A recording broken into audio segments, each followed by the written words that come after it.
ត្រូវញ៉ាំឲ្យបានគ្រប់សម្រាប់ឲ្យគ្រាន់មានពេលវេលាគឺត្រូវលំហែខ្លះតោះនេះបងប្អូនគឺត្រូវមានពេលលំហែដូចបើអ្នកនៅពេញគឺមានកន្លែង walk street បើសិនអត់ហ៊ានទៅក្រៅទៅការីរូមទៅអីណា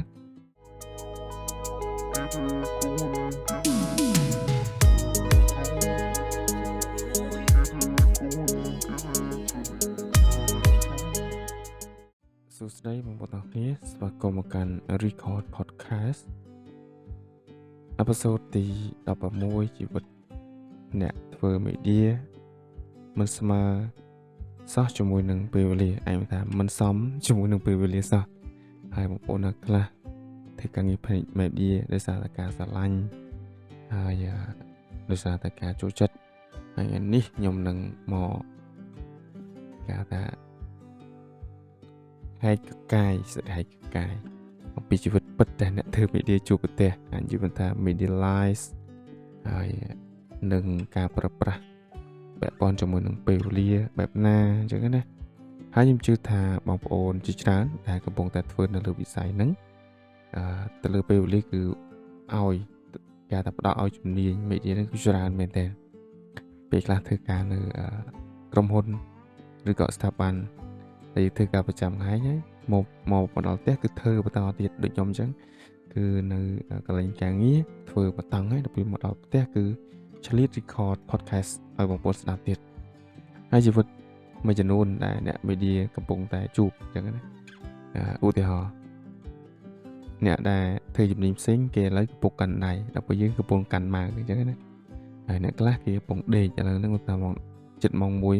1គេដេកដល់ពេលយើងកំពុង edit ហើយអ្នកខ្លះគេ chill យើងកំពុង render ហើយអញ្ចឹងណាហើយអ្នកខ្លះគេកំពុងតែផុស online យើងកំពុងតែចាប់ផ្ដើម boost ឲ្យទៅ say caption ផុសពេលខ្លះជីវិតយើងចង់បានភាពសប្បាយរីករាយក៏ប៉ុន្តែវាប៉ះពាល់ទៅដល់ពេលវេលារបស់យើងអញ្ចឹងណាគេប៉ះពាល់ពេលវេលា media អញ្ចឹងហ្នឹងគឺចំពី media បងប្អូនដែលឃើញហើយនៅពេលដែលឆ្លងឆ្នាំបុណ្យទានអីផ្សេងគេតែត្រូលខាង media កាលមុនគេត្រូល IT ឥឡូវដាក់ត្រូល media ម្ដងអញ្ចឹងនៅពេលដែលគេទៅវត្តកាន់ច័ន្ទស្រាក់យើងកាន់ម៉ៅកាន់កាមេរ៉ាឧទាហរណ៍អញ្ចឹងដល់ពេលឆ្លងឆ្នាំអត់មានអ្នកកាន់ដៃអត់ជាបញ្ហាគឺយើងមានម៉ៅដើម្បីយើងកាន់ហើយអញ្ចឹងណាអូខេអញ្ចឹងតើនៅពេលដែលបងប្អូនធ្វើការងារខាងផ្នែក media នេះបងប្អូនតែមានអារម្មណ៍អស់កម្លាំងទេតែមានទេបងប្អូនបើខ្ញុំវាជាធម្មតាទេអញ្ចឹងនៅពេលដែលយើងអស់កម្លាំងខ្ញុំមានវិធីសាស្ត្ររបស់ខ្ញុំអញ្ចឹងខ្ញុំឆ្លៀតមើលវីដេអូរបស់គេចន្លោះ30នាទីឬក៏30នាទីយូរពេកបងប្អូនវីដេអូខ្លះខ្ញុំមើលបន្តិចទេមើលដើម្បីយកជា tip ខ្លីៗអញ្ចឹងណាតែបើសិនយើងនិយាយអំពី media វិញយើងកាត់រាប់ម៉ោងតែអ្នកផ្សេងគាត់មើល1នាទី2នាទីចប់បាត់បងប្អូនណាខ្លះដែរវីដេអូហ្នឹងមួយប្រើគេថារយៈពេលតែ2នាទីតែកាត់មួយថ្ងៃអញ្ចឹងដល់ពេលអ្នកមើល2នាទី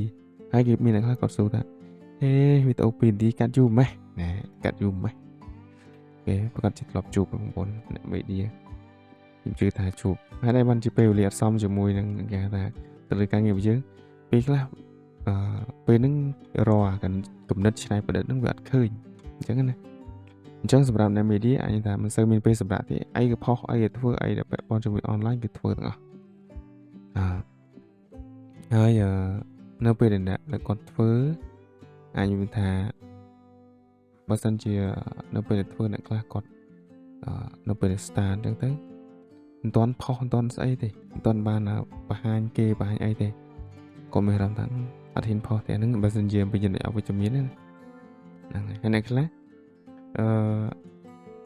តើតើទៅនឹងការ control ពេលវេលាគឺ control បានបើខ្ញុំរងខ្ញុំ control ពេលវេលាខ្លួនឯងដែរអញ្ចឹងក្នុងចន្លោះរងខ្ញុំសម្រាប់ម៉ោង1ងើបម៉ោង6កន្លះហ្នឹងមិនហិចគេខ្លួនឯងទេតែជាក់ស្ដែងតែបើសិនមានកម្មវិធីគឺខ្ញុំនឹងបន្ថយម៉ោងឧទាហរណ៍ថាបើសិនក្នុងករណីដែលមានកម្មវិធីទៅងើបពេលព្រឹកម៉ោង5គឺខ្ញុំត្រូវដេក និយាយគេងក៏បានដេកក៏បានតែខ្ញុំភាសាដេកហ្នឹងស្រួលលឿនស្រួលស្ដាប់តែភាសាវិធីការគឺយើងសម្រាយើងគេងណាហ្នឹងហើយអូខេតែខ្ញុំសម្រាចន្លោះម៉ោង10ឬម៉ោង11អញ្ចឹងណាបងប្អូនអាហ្នឹងដើម្បីឲ្យគេគូក្បាលយើងគឺសម្រាប់គ្រប់គ្រាន់អញ្ចឹងកាលណាតែយើងសម្រាប់គ្រប់គ្រាន់ជួយឲ្យការងារយើងក៏កាន់តែល្អប្រសើរដែរហើយសម្រាប់បងប្អូនដែលធ្វើបងប្អូនដែលមានអារម្មណ៍មួយថាអស់កម្លាំងចិត្តđấyនៅពេលដែលធ្វើនឹងជួបអាហ្នឹងនៅពេលដែលធ្វើមេឌៀ100%គឺជួបតែយើងត្រូវតស៊ូតទៅមុខទៀតហើយបើសិនជាហ្នឹងជាបទពិសោធន៍របស់ខ្ញុំទេហើយបងប្អូនមានបទពិសោធន៍មិនអាចនិយាយមកអាច comment ខាងក្រោមវីដេអូនឹងបាន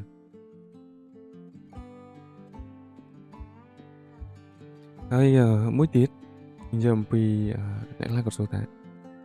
បងហេតុអីបានជាបង្ហាញជួយចិត្តខាង media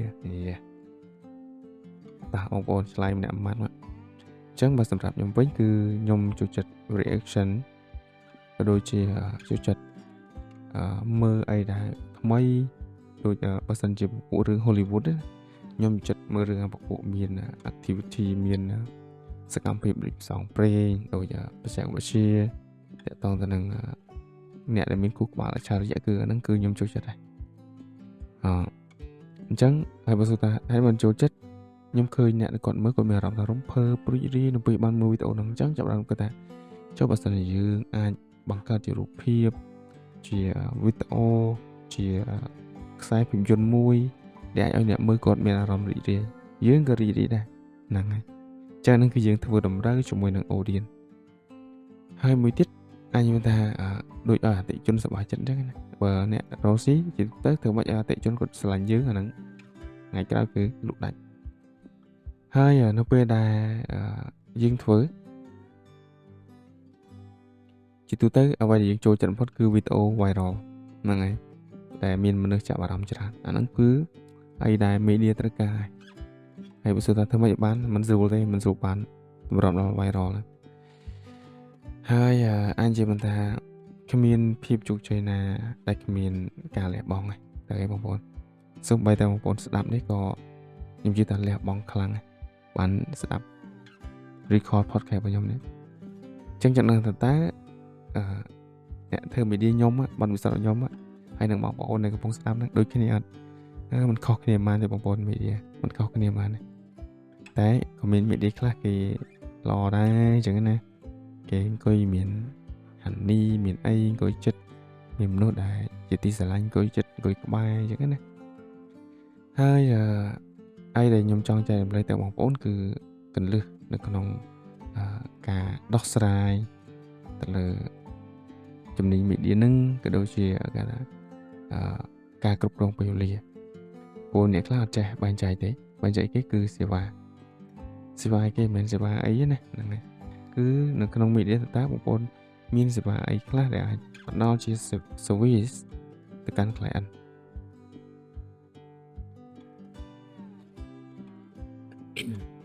អញ្ចឹងនឹងតាក់ទងទៅនឹងទៅលើកន្លែងហ្នឹងហើយបើសិនជាបងប្អូនគេថាបែងចែកគឺបែងចែកដាច់ graphic ផ្សេងវីដេអូផ្សេង digital ផ្សេងណាគឺបែងចែកដាច់អាហ្នឹងចឹងយើងអាចធ្វើជាកញ្ចប់ហើយស្រួលបួលមកហ្នឹងអាហ្នឹងខ្ញុំធ្វើជាគេថាកញ្ចប់ដើម្បីដល់ជាដោះស្រាយដើម្បីជាដោះស្រាយបញ្ហាហ្នឹងមួយហើយតកតងទៅនឹងមួយទៀតគឺបងប្អូនដែលទទួល client យប់ហ្នឹងមានគេឆាតមកយប់អញ្ចឹងបងប្អូនប្រយ័ត្នតិចកន្លែងនេះហើយខ្ញុំសូមចែករំលែកបទពិសោធន៍តិចខ្ញុំធ្លាប់បានគាត់ថាចាញ់បោកគេក៏ដូចជាមិនអត់ទេមានបទទេមួយគាត់ឆាតមកអញ្ចឹងគាត់សួរតើយើងមានកង់ដែល transfer ពីបរទេសមកខ្ញុំថាមាន PayPal មាន Wix Bank ហ្នឹងហើយហ្នឹងមានពីរហ្នឹងដល់ពេលហ្នឹងគាត់ថាសម្បាញ់ដល់ Wix Bank ដល់ពេលបាញ់មកដោយសារ account ហ្នឹងខ្ញុំអត់ទាន់បង្កើតជា business ទេWix Bank ហ្នឹងធម្មតាអញ្ចឹងបាញ់មកគឺវា load error តែដល់បាញ់មកអត់ចូលនៅក្នុងកង់ទេគឺវា load ទៅ email អញ្ចឹងដល់ពេល check មើល យូររឿងរ៉ាវច្រើនដែរបងប្អូនឆែកមើលហើយខ្ញុំចាប់អារម្មណ៍ថាហេតុអីគេបោកហ្នឹងគឺគេទៅសេឈ្មោះខ្ញុំខុសអញនិយាយថាឈ្មោះខ្ញុំពិបាកហៅហើយពិបាកសេទៀតហ្នឹងហើយឈឿមធឿងហ្នឹងហើយពិបាកហៅពិបាកសេដល់ពេលទៅសេឃើញអក្សរគេតកូល C W H O E U M ហ្នឹងហើយឈឿមធឿងដល់ពេលឃើញគេដាក់ C W H O E U N M ហើយដល់ពេលធឿងហ្នឹងមិនមែនដាក់ធឿងទេណា T H O E U N K ចុំឈ្មោះណាគេហ្នឹងដល់ពេលគេថាអូមិនមែនទេបើសិនជាអាហ្នឹងយើងភាំងមកភាំងណាអាហ្នឹងដោយសារខ្ញុំទទួលពេលយប់ពេលហ្នឹងគឺខ្ញុំទទួលពេលយប់ដល់ពេលអញ្ចឹងយើងអាពងងួយផងអីផងអត់បានចាប់អារម្មណ៍ដល់ពេលស្អែកឡើងមកនឹកចុះឡើងចុះអាហ្នឹងដូចមិនមែនទេហើយដែលសំខាន់គឺបាន design poster ឲ្យគេហើយបងប្អូនអាហ្នឹងអ្វីខ្ញុំធ្លាប់ជួបអញ្ចឹងណាអូខេអញ្ចឹងបើសិនជាបងប្អូនចង់គេហៅថាគ្រប់គ្រងពេលវេលាឲ្យបានល្អប្រសើរខ្ញុំ recommend បងប្អូនគួរតែមាន app នៅលើទូរស័ព្ទដៃក៏បាននៅលើ computer ក៏បានមានអាច Google Calendar Notion បើខ្ញុំឧស្សាហ៍ប្រើ Notion នៅក្នុងការ note អញ្ចឹងណាគ្រប់គ្រងទៅ project មួយចំនួនហើយបើសិនជាយើងមាន system ដើម្បី control នឹងក៏កាន់តែល្អដែរអញ្ចឹងយើងគួរតែមានគេថា time management ខ្លួនឯងអញ្ចឹងអាច note នៅលើ Google Calendar ឬក៏នៅក្នុងណាមួយដែលយើងអាចកំណត់ពេលវេលាតើយើងអាចធ្វើការងារហ្នឹងប្រហែលម៉ោងបើខ្ញុំនៅពេលខ្ញុំធ្វើការកន្លែងនេះពាក់ព័ន្ធជាមួយការគ្រប់គ្រងពេលវេលាគឺខ្ញុំដាក់ម៉ោងរឧទាហរណ៍ថាពេលព្រឹកខ្ញុំទៅដល់ម៉ោង8ដល់សាលាអញ្ចឹងម៉ោង8 9ធ្វើអី9 10ធ្វើអី11ធ្វើអីដាក់1ម៉ោងម្ដងអញ្ចឹងឲ្យអារម្មណ៍យើងផ្ដោតទៅលើការងារហ្នឹងតែបើសិនជាយើងអត់បានកំណត់អាហ្នឹងគឺពិបាកអញ្ចឹងបងប្អូនអូខេអញ្ចឹងអាហ្នឹងជីវិតអ្នកធ្វើ media ទេការគ្រប់គ្រងពេលវេលាគឺបងប្អូនត្រូវតែមានហើយខ្ញុំឆ្លៀតមួយទៀតខ្ញុំធ្វើប្រភេទកាលភាគប្រចាំខែខ្ញុំធ្វើខ្ញុំយកបិទនៅផ្ទះនៅបន្ទប់ជួលហ្នឹងហើយបងប្អូនមានផ្ទះមានអីដាក់ទៅបិទទុកទៅដើម្បីយើងមើលតើថ្ងៃនេះបានធ្វើតាម flow ដែលយើងរៀបអត់អូខេហ្នឹងតើតទៅនឹងបទពិសោធន៍ហើយអាចនិយាយថាជីវិតអ្នកធ្វើ media គឺមិនងាយស្រួលទេបងប្អូនតែបើសិនជាយើងព្យាយាមវានឹងទទួលបាននៅអ្វីដែលថ្មីចេញពីយើងចេញពីការខិតខំប្រឹងប្រែងរបស់យើងតិចម្ដងធ្វើមិនកុំបោះបង់ឲ្យសោះហើយនៅពេលដែលយើងធ្វើយើងអាចត្រេកអរជាមួយនឹងអ្វីយើងបានធ្វើយើងរំភើបជាមួយស្នាដៃដែលយើងបានជួយ client បានផុសយើងអាច share ឲ្យបានច្រើនទៅហ្នឹងពាក់ព័ន្ធជាមួយនឹងបងប្អូនទាំងគ្នាអញ្ចឹងសម្រាប់បទពិសោធន៍តាក់ទងទៅនឹង media ការប្រើពេលដូចជាมันមានអីទេហើយបើសិនជាដូចបច្ចុប្បន្នបើសិនជាវាម៉ោងពេលវេលារបស់ខ្ញុំពេលព្រឹកម៉ោង7គឺត្រូវទៅដល់សាលាដល់ IK ម៉ោង11មកផ្ទះវិញ record ពេលថ្ងៃមកតង់ទៀតពេលថ្ងៃចន្លោះម៉ោង11កន្លះទៅម៉ោង12កន្លះចន្លោះម៉ោងហ្នឹងគឺ record ពេលខ្លះខុសត្រូវអញ្ចឹងទៅម៉ោង12:40ចាប់ដល់ទៅដល់ម៉ោង1ដល់ម៉ោង5ហ្នឹងខ្ញុំធ្វើការ full time ហ្នឹងណា full time អញ្ចឹងដោយសារតែយើងខ្វះខាតចំណេះដឹងយើងចាប់ដល់រៀននៅសាកលទៀតរៀនជំនាញ design and creative art អញ្ចឹងរៀនមួយជំនាញហើយរៀនម៉ោង5កន្លះដល់ម៉ោង8:40អញ្ចឹងម៉ោង9ដល់ផ្ទះ 9:10 ធ្វើម្ហូបងូតទឹកចាប់រៀនមើលអង់គ្លេសតិចតួចព្រោះយើងខ្សោយអង់គ្លេសយើងរៀនថែម1ម៉ោងអីទៅអញ្ចឹងសល់ម៉ោង11 12អាចពេលខ្លះម៉ោង1ដាច់ដល់ម៉ោង1នៅក្នុងការ record បន្ថែមអញ្ចឹងណាអញ្ចឹង record ឲ្យកាត់ទៀតថ្ងៃខ្លះrecord ថ្ងៃហ្នឹង2ស្អែកឡើងកាត់ទាំង2ទៅហើយផុសដាក់កាលភាគចោលទៅ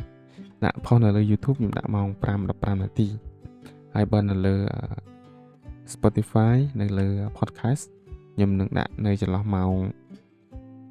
អាចម៉ោង11ថ្ងៃត្រង់ហ្នឹងហើយអូខេអញ្ចឹងនឹងបទពិសោធន៍ដែលខ្ញុំធ្វើខ្ញុំបែងចែកពេលវេលារងថ្ងៃទេអញ្ចឹងសម្រាប់ជាចុងក្រោយនេះក៏ខ្ញុំមានជាសារផ្ដាំចាទៅកាន់អ្នកដែលធ្វើ media ដែរអញ្ចឹង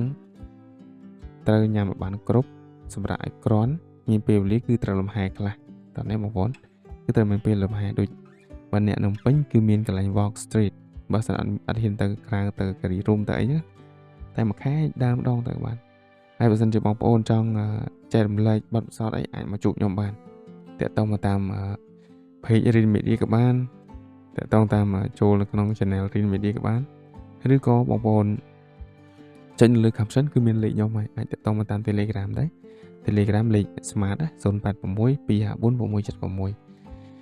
អញ្ចឹងអាចតាក់ទងមកអាចជជែកគ្នាតើយើងអាចមានអីដើម្បីជាការឲ្យចែករំលែកគ្នាទៅវិញទៅមកបានអញ្ចឹងណាអូខេអញ្ចឹងសម្រាប់ record podcast នេះនៅក្នុង episode នេះគឺខ្ញុំចែករំលែកបទពិសោធន៍របស់ខ្ញុំទេហើយការប្រើប្រាស់ពេលវេលាអញ្ចឹងណាអូខេអរគុណសម្រាប់ការចំណាយពេលវេលាដ៏មានតម្លៃនៅក្នុងការតាមដានស្ដាប់តាំងពីដើមរហូតដល់ចប់ហើយក៏សូមជូនពរបងប្អូនទាំងគ្នាទទួលបានជោគជ័យគ្រប់ភារកិច្ចបាទ